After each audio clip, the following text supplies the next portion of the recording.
এবার পথে কিভাবে আসছে না, ঘন বাজে সিঙা বেনু, গগনে গো খুরো রেণু, পথে চলে করি কত রঙ্গে,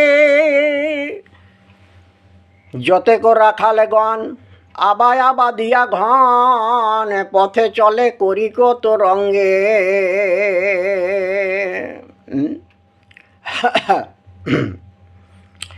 আর পদকর্তা বলরাম দাস আমার বলছেন,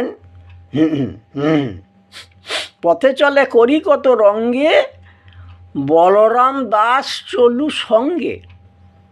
পদকর্তা বলরাম দাস আমার লীলার এক পাশে দাঁড়িয়ে দাঁড়িয়ে করজোরে মিনতি করে ভগবানকে বলছেন, ওগো আমিও সঙ্গে যাব গো।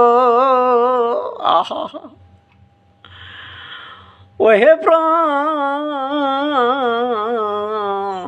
প্রাণে গোবিন্দ আমার, রসিকেন্দ্র চূড়ামণি প্রাণে গোবিন্দ আমার, ওহে আমার প্রাণনাথ, ওহে আমার দীননাথ, ওহে আমার কৃপাময় মদন মোহন বংশীধারী প্রভু,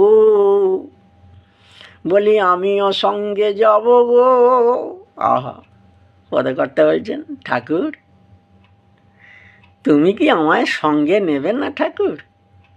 আমাকে একটু পথে সঙ্গে নাও, তোমার ওই গরু বাছুরের দলে আমাকেও একটু নাও গো, আমি তোমার সঙ্গে যাব।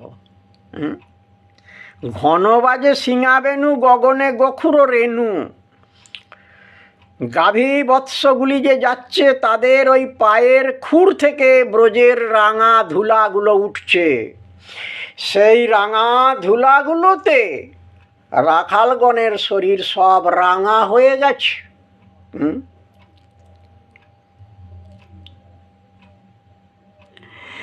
এইভাবে আমার ভগবান গরু বাছুরদের নিয়ে সখাদেরকে নিয়ে চলে আসছে। হ্যাঁ, এবারে আবা আবা দিয়া ঘন, যতে কো রাখালো গণ, আবা আবা দিয়া ঘন, এই কথার অর্থটা কি হবে? বলি আবারে আবারে হবে গো, ভগবানের সঙ্গে গোচারণ, আবারে আবারে হবে গো। বলি এখন হলো এই পর্যন্ত, আবারে আবারে হবে গো। বলি এখন হলো